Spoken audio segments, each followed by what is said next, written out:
नमस्कार, मी भावना प्रदीप नाटे, महात्मा गांधी विद्यालय उरळी कांचन, तालुका हवेली, जिल्हा पुणे येथे 28 वर्ष कार्यरत आहे. 9वी व 10वी इयत्तांसाठी मॅथ्स 1, मॅथ्स 2, सायन्स 1 आणि सायन्स 2 या विषयांचे सेमी इंग्लिश या माध्यमातून गेली 28 वर्ष मी अध्यापन करीत आहे. आज मी इयत्ता 10वी सायन्स 1च्या हिट या लेसनची सुरुवात करणार आहे. विषय जरी इंग्रजी माध्यमातून असला तरी अध्यापन करत असताना इंग्रजीबरोबर मराठीतूनही मी एक्सप्लेनेशन देणार आहे. कारण की खेड्यापाड्यातल्या, ग्रामीण भागातल्या, कानाकोपऱ्यातल्या प्रत्येक विद्यार्थ्याला इंग्लिशमधून आकलन होण्यास अडचणी येत असतात आणि प्रत्येकाला ती कन्सेप्ट क्लिअर व्हावी म्हणून एक्सप्लेनेशन मराठीतूनही देण्याची आवश्यकता असते. आणि म्हणून मी कन्सेप्ट शिकवत असताना मराठी आणि इंग्लिश या दोन्ही भाषांचा उपयोग करणार आहे, जेणेकरून प्रत्येक विद्यार्थ्याला, मग तो ग्रामीण भागातला असो, शहरी भागातला असो, दोन्ही प्रकारच्या विद्यार्थ्यांना स्पष्टपणे, क्लिअरपणे आकलन होईल. Now let us see the 5th lesson heat. आज आपण हिट लेसन बघूया. In this lesson we have to learn 5 main points. The points are: first point is latent heat, second point is regelation, third point is anomalous behavior of water, fourth point is dew point and humidity, and fifth point is specific heat capacity. पण मी या video लेक्चरमध्ये latent heat, रिग्लेशन आणि anomalous behavior of water याची definition हेच part घेणार आहे. Okay, now let us see what is the latent heat. Latent heat म्हणजे काय आपण बघूयात. बघा, इथे आपल्याला एक छोटंसं प्रॅक्टिकल करायचं आहे आणि आपण हे प्रत्येक मुलगा, प्रत्येक स्टुडंट हे प्रॅक्टिकल घरीसुद्धा करू शकतं. काय आहे प्रॅक्टिकल बघा, तर लॅटंट हीट प्रॅक्टिकल करताना आपल्याला एक अतिशय आश्चर्यकारक आणि मजेशीर अशी गोष्ट लक्षात येते, काही निष्कर्ष आपल्या लक्षात येतात. तर बघूयात आपण काय प्रॅक्टिकल करायचं आहे. अगदी छोटं प्रॅक्टिकल आपल्याला करायचं आहे. Take a few pieces of ice cubes taken in glass beaker and given heat it's. काही आईस क्यूबचे छोटे तुकडे आपण ग्लास बीकरमध्ये घ्यायचे आहेत आणि त्यांना हीट द्यायला सुरुवात करायची आहे. म्हणजे बघा, एक ग्लास बीकर घेऊन त्यामध्ये आपण आईस क्यूब्स टाकलेले आहेत. आपल्या फ्रीजमध्ये आईस क्यूब्स असतात, त्यांचे अजून आणखीन थोडे बारीक बारीक तुकडे करायचे आणि ते आईस क्यूब जे आहेत, बारीक बारीक भुगा जरी म्हटलं आपण तरी चालेल, तो एका बीकरमध्ये टाकायचा. बीकर आपल्या घरी नसेल तर आपण एक भांडं पण घेऊ शकतो, त्यामध्ये टाकायचा आणि हीट द्यायला सुरुवात करण्यापूर्वी त्या बीकरमध्ये, त्या आईस क्यूब्समध्ये स्टँडच्या साह्याने थर्मोमीटर अडकवून ठेवायचं आहे. And temperature is recorded every minute. Practical किती छोटंसं आहे बघा. Few pieces of ice cube taken in glass beaker and given heat it's and temperature is recorded every minute. प्रत्येक मिनिटाला आपण टेम्परेचर रेकॉर्ड करायचं आहे. म्हणजे जर आपण याचा ग्राफ काढायचा म्हटलं तर काय होईल बघा, तर एक्स ॲक्सिसवर आपण टाईम लिहिलेला आहे. टाईम आपण घेतलेला आहे 2 मिनिट्स, 4 मिनिट्स, 6 मिनिट्स, 8 मिनिट असं आपण एक्स ॲक्सिसवरती टाईम लिहिलेला आहे. 1 centimetre is equal to 2 minutes असं. आणि वाय ॲक्सिसवरती आपण टेम्परेचर जे आपण रेकॉर्ड करणार आहोत, टेम्परेचर इथं आपण प्लॉट करायचं आहे, दाखवायचं आहे. वाय ॲक्सिसवरती आपण 1 centimetre is equal to 10 degree Celsius असं टेम्परेचर आपण घेतलं. 10, 20 अप टू 100 डिग्री सेल्सिअसपर्यंत आपण इथे दाखवायचं आहे, सीन करायचं आहे. आणि मग जसजसे आपण प्रत्येक मिनिटाला टेम्परेचर, आपण दर 2 मिनिटाला टेम्परेचर आपण रेकॉर्ड करायचं आहे आणि ते रेकॉर्ड केलेलं टेम्परेचर जे आहे ते आपण काय करायचं आहे, आपल्या ग्राफ पेपरवरती प्लॉट करून आपण ग्राफ काढायचा आहे.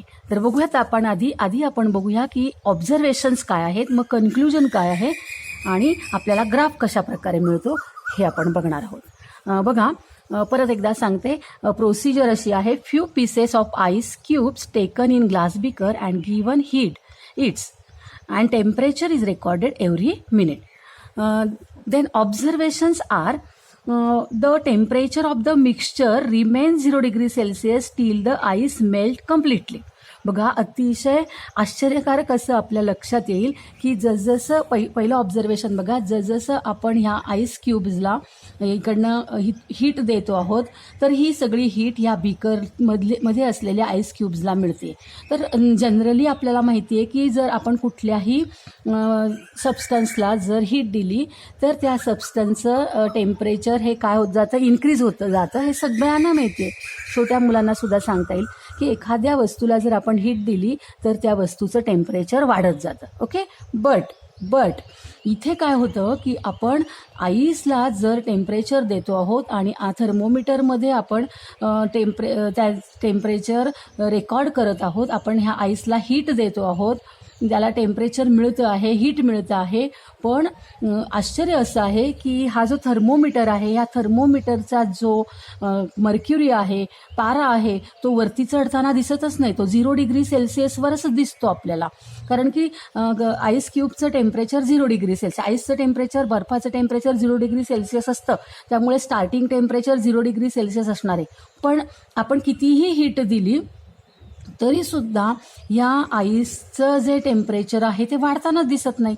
ते तर खरं तर वाढताना दिसलं पाहिजे. आपल्या डोळ्यांना दिसते की आपण हीट देतो आहोत, हीट इथे मिळते आहे, ह्या बीकरला हीट मिळते आहे, परंतु आईस मात्र टेम्परेचर वाढवताना दिसत नाही. आहे की नाही आश्चर्य?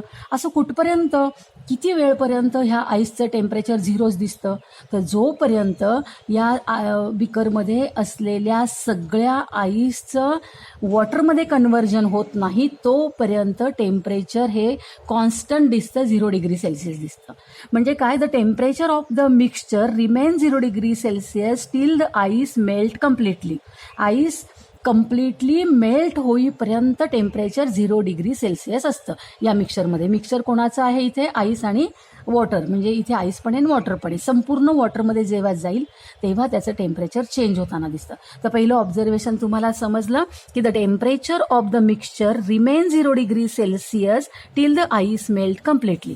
आणि त्याच्यामुळे ग्राफमध्ये काय दिसतं आपल्याला? ग्राफमध्ये आपल्याला दिसतं की 0 मिनिटाला टेम्परेचर 0 डिग्री सेल्सिअस होतं, 1 मिनिटाला पण टेम्परेचर 0 डिग्री सेल्सिअस होतं, 2 मिनिटाला पण टेम्परेचर 0 डिग्री सेल्सिअस होतं. असं कुठपर्यंत? तर 4 मिनिटापर्यंत टेम्परेचर 0 डिग्री सेल्सिअस दाखवलंय. कारण की हा इथून इथपर्यंतचा जो मिक्सचर जे आहे ते त्याच्यामध्ये तर ते आहे सॉलिड आणि लिक्विड. आईस आणि वॉटर जोपर्यंत बीकरमध्ये असतं तोपर्यंत त्याचं टेम्परेचर कॉन्स्टंट दाखवतं, 0 डिग्री सेल्सिअस असंच आपल्याला दाखवतं. हे जे कॉन्स्टंट टेम्परेचर आहे याचा अर्थ असा होतो की जरी आपण आईसला हीट देत असलो तरी त्याचं टेम्परेचर वाढताना दिसत नाही. याचा अर्थ होतो की मग ती हीट गेली कुठे? हीट दिसली पाहिजे आपल्याला, टेम्परेचर दिसलं पाहिजे, मग ही हीट गेली कुठे? तर ही जी हीट आहे, ही हीट त्यामध्ये मिक्सरमध्ये असलेला जो आईस आहे तो आईस ती हीट ॲब्झॉर्ब करत असतं. आणि ही ॲब्झॉर्ब होणारी जी हीटची अमाऊंट आहे त्याच हीटला लॅटेंट हीट म्हणतात. त्या हीटला काय म्हणतात? लॅटेंट हीट असं म्हणतात. लॅटेंट हीट ऑफ फ्युजन असं म्हणतात. तुमच्या लक्षात आलं असेल की लॅटेंट हीट म्हणजे काय? अप्रकट उष्मा, मराठीतून आपण त्याला म्हणू अप्रकट उष्मा. अप्रकट म्हणजे जो दिसत नाही, जो प्रकट होत नाही, अशी उष्णता, असा उष्मा. मग इथे आपल्याला तो उष्मा, ती हीट दिसत नाही, 0 डिग्री सेल्सिअस त्याच्यापेक्षा वाढत नसल्यामुळे हीट टेम्परेचर आपल्याला दिसत नाही, हीट दिसत नाही, म्हणून त्या हीटला लॅटेंट हीट म्हणजे अप्रकट उष्मा असं म्हटलं जातं. आलं लक्षात तुमच्या? की the temperature of the mixture remain 0 degree Celsius till the ice melt completely in the water, convert completely in the water. जे इथून इथपर्यंत वॉटरमध्ये कन्व्हर्जन होतं आहे आणि या क्षणाला जेव्हा आईसचं कन्व्हर्जन कम्प्लिटली वॉटरमध्ये झालं आहे, म्हणजे दुसरं ऑब्झर्वेशन असं होतं की यामध्ये असलेलं जे आईस आहे त्या आईसचं कम्प्लिटली वॉटरमध्ये कन्व्हर्जन झालेलं आहे. आता त्या क्षणापासून म्हणजे जेव्हा ह्या बिकरमध्ये संपूर्णपणे वॉटर आहे त्या क्षणापासून ही दिलेली जी हीट आहे ती दिसायला लागते थर्मोमीटरमध्ये. 0 डिग्री सेल्सिअसचं टेम्परेचर जे आहे ते थर्मोमीटर आपल्याला इन्क्रीज होताना दाखवतं. 0 डिग्री सेल्सिअस नंतर ते 1 डिग्री 2 डिग्री 10 डिग्री अशा पद्धतीने टेम्परेचर इन्क्रीज होताना दिसतं. पण हे किती मिनिटानंतर? 4 मिनिटानंतर. 4 मिनिटानंतर इथे कंप्लीट वॉटर झालेलं आहे आणि ह्या वॉटरला हीट दिल्यामुळे ह्या वॉटरचं टेम्परेचर असं इन्क्रीज होताना दिसतं बघा. 10, 20, 30, 40, 50, 60, 70 फूटपर्यंत हे इन्क्रीज होताना दिसतंय, तर 100पर्यंत. या 100पर्यंत वॉटरचं जे टेम्परेचर आहे ते इन्क्रीज होताना दिसतंय. म्हणजे 0 डिग्री सेल्सिअसपासून 100 डिग्री सेल्सिअसपर्यंत वॉटरचं टेम्परेचर इन्क्रीज होतं. हे सेकंड ऑब्झर्वेशन आहे. आणि मग 100 डिग्री सेल्सिअसला हे जे वॉटर आहे हे वॉटर उकळायला लागतं, बॉइलिंग वॉटर होतं. आणि मग हे सेकंड ऑब्झर्वेशनमध्ये आपल्याला हा ग्राफ असा इन्क्रीज झालेला दिसतो. इन्क्रीज झालेला हा ग्राफ आपल्याला दिसतोय. आणि पहिले 4 मिनिट हा ग्राफ आपल्याला स्ट्रेट दिसतोय, कॉन्स्टंट दिसतोय. तर पहिल्या 4 मिनिटामध्ये इथे लॅटेंट हीट असते जी आईसनी ॲब्झॉर्ब केलेली असते. ॲब्झॉर्ब म्हणजे शोषण केलेली असते. इथे हीट ॲब्झॉर्ब होत नाही, त्यामुळे ती दिसते आपल्याला इथे. आता थर्ड ऑब्झर्वेशन काय आहे की थर्ड ऑब्झर्वेशनला जेव्हा वॉटर बॉईल व्हायला लागतं तर ते बॉइलिंग वॉटरचं जे टेम्परेचर आहे ते 100 डिग्री दिसायला लागतं. The temperature of the water seen the 100 degree Celsius because the water start to boiled. Water boiling व्हायला सुरुवात झालेली असते. आता याच्या पुढे मात्र काय होतं की 20 मिनिटाला ते आपल्याला दिसतंय 100, 22 मिनिटाला पण ते 100 दिसतंय, 24 मिनिटाला असं ते आपल्याला कितीही टाईम पुढे गेला तरीही टेम्परेचर 100 डिग्री सेल्सिअसच दाखवतंय.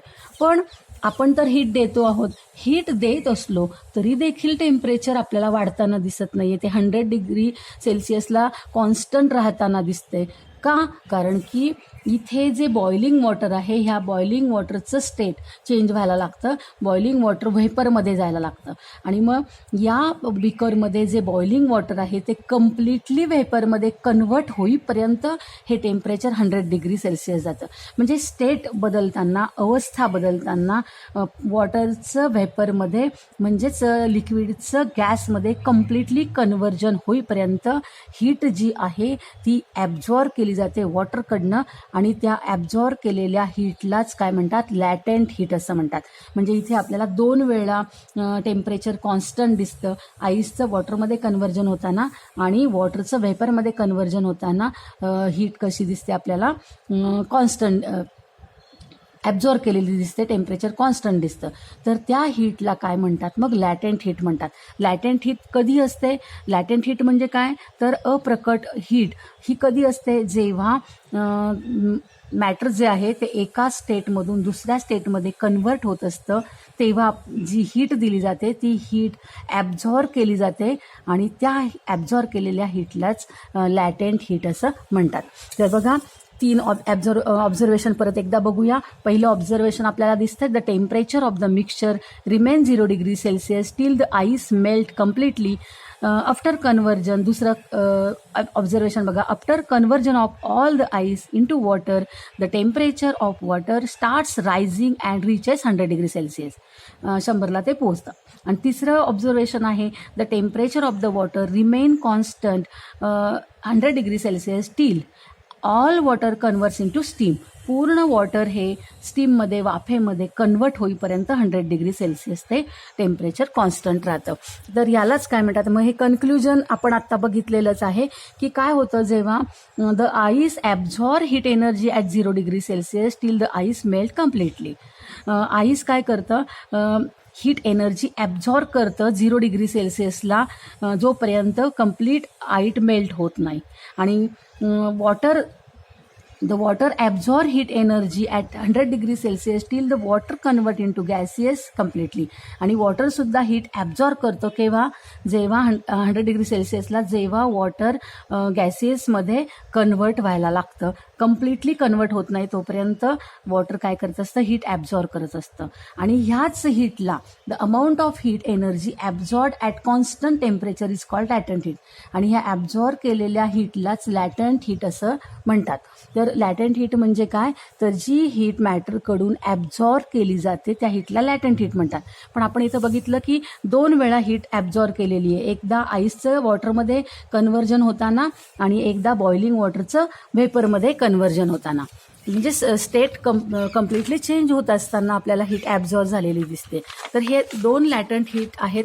तर एका लॅटंट हीटला म्हणतात the specific latent heat of fusion आणि दुसऱ्या लॅटंट हीटला म्हणतात the specific latent heat of vaporization. तर लॅटंट हीट ऑफ फ्युजन म्हणजे काय, the amount of heat energy absorb at constant temperature by unit mass of a solid to convert into liquid phase is called the specific latent heat of the fusion. म्हणजे जेव्हा heat energy आहे ती constant राहते, ती कुणाकडनं, सॉलिडकडनं जेव्हा ती absorb केली जाते आणि सॉलिडचं लिक्विडमध्ये जेव्हा कन्व्हर्जन होत असतं तेव्हा त्या ॲब्झॉर्ब केलेल्या हीटला काय म्हणतात, specific latent heat of fusion. म्हणजे सॉलिडचं लिक्विडमध्ये कन्व्हर्जन होत असताना जी हीट ॲब्झॉर्ब केली जाते त्या हीटला specific latent heat of fusion म्हणतात. आणि दुसरी हीट आहे the specific latent heat of vaporisation.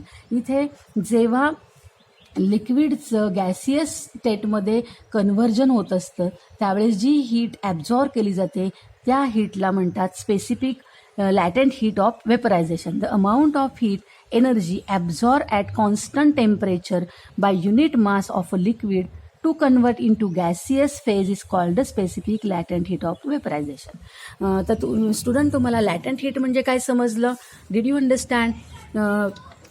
Now let us see the regulation. आता आपण रिग्युलेशन म्हणजे काय बघूया.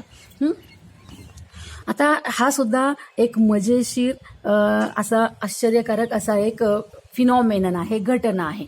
बघा, सायन्समध्ये सगळ्या ज्या छोट्या छोट्या घटना असतात त्या अतिशय आश्चर्यकारक असतात, गमतीशीर असतात. आपल्याला गंमत वाटते की अरे हे असं कसं होतं, पण त्याच्या मागे एक सायंटिफिक रिझन असतं. जसं आपण लॅटंट हीटचं बघितलं, हीट दिली जाते तरी पण टेम्परेचर वाढत नाहीये.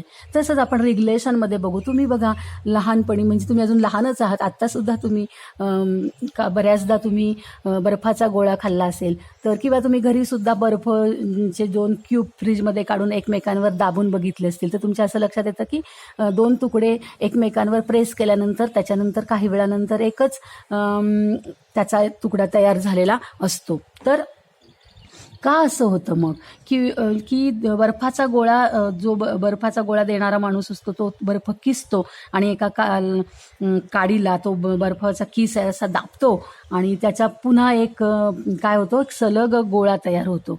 म्हणजे तुकडे तुकडे तुकडे करायचे आणि ते परत एकमेकांवर नुसते दाबल्याने त्याचा एक संघ गोळा तयार होतो. तर याला रिग्युलेशन म्हणतात.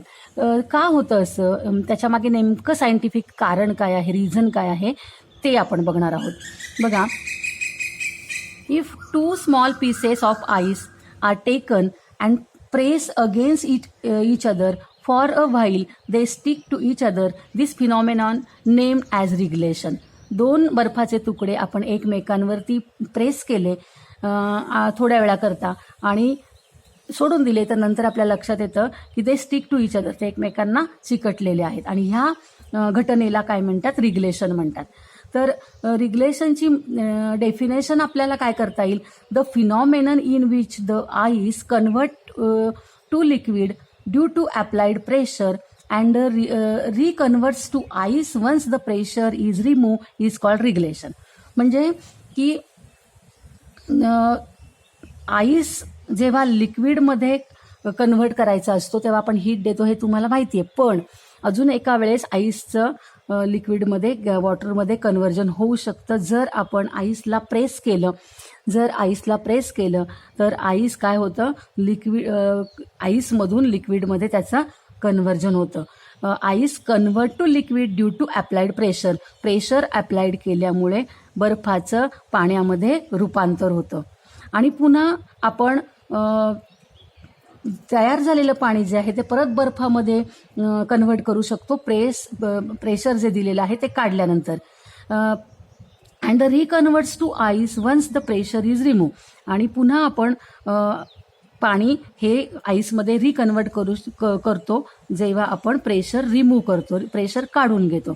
तर प्रेशर दिल्यानंतर आईसचं वॉटरमध्ये कन्व्हर्जन होतं आणि प्रेशर काढून घेतल्यानंतर वॉटरचं पुन्हा आईसमध्ये कन्व्हर्जन होतं. तर ह्या फिनॉमिननला रिग्लेशन असं म्हणतात. आणि याच्यामुळे काय होतं बघा, की आपण जेव्हा बर्फ एकमेकावरती दोन तुकडे जेव्हा एकमेकांवर दाबतो तर प्रेशर दिल्यामुळे त्या बर्फाचे जे दोन सरफेसेस आहेत त्या सरफेसेसवरचं प्रेशरमुळे त्या सरफेसेसवरती जो आईस असतो तो काय होतो, वॉटरमध्ये कन्व्हर्ज होतो. आणि दोन्ही बर्फाचे तुकडे त्यांच्या सरफेसेस जे चिकटलेले असतात एकमेकांना तिथं वॉटर झालेलं असतं. आणि आपण जेव्हा प्रेशर काढून घेतो तेव्हा ते वॉटर परत आईसमध्ये कन्व्हर्जन होतं. म्हणजे जे दोन तुकडे आपण एकमेकांवर ठेवलेले असतात तर त्यांचे एकमेकांना टच होणारे जे पोर्शन सरफेसेस असतात त्या सरफेसेसमध्ये वॉटर असतं. प्रेशर काढून घेतल्यानंतर ते वॉटर आईसमध्ये कन्व्हर्ट होतं. आणि म्हणून मग थोड्या वेळानंतर तो जो दोन तुकडे जे आहेत ते आपल्याला एकमेकांना जोडलेले दिसतात. तर हे असं का होतं? Because the melting point of ice become lower than 0 degree Celsius due to pressure. This means that at 0 degree Celsius the ice get converted into water. जेव्हा आपण बर्फावरती प्रेशर देतो तेव्हा त्या बर्फाचा जो मेल्टिंग पॉईंट आहे 0 डिग्री सेल्सिअस तो काय होतो, तो कमी होतो. आणि त्याच्यामुळे त्या आईसचं कशात रूपांतर होतं, वॉटरमध्ये रूपांतर होतं. The melting point of ice become lower than 0 degree Celsius due to pressure. आईसवरती प्रेशर दिल्याने त्याचं मेल्टिंग पॉईंट काय होतो, 0 डिग्री सेल्सिअसपेक्षा कमी होतो. कशामुळे? प्रेशरमुळे.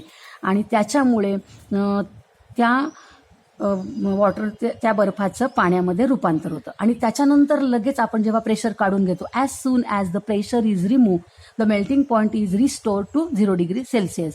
ज्याच बरोबर आपण प्रेशर काढून घेतो त्याच वेळेस काय होतं की तो मेल्टिंग पॉईंट जो असतो तो 0 डिग्री सेल्सिअसपेक्षा इथे कमी झालेला असतो, तो रिस्टोर टू 0 डिग्री सेल्सिअस म्हणजे पुन्हा तो 0 डिग्री सेल्सिअस होतो. आणि 0 डिग्री सेल्सिअस मेल्टिंग पॉईंट झाल्याबरोबर वॉटरचं कन्व्हर्जन कशात होतं, water gets converted into ice again.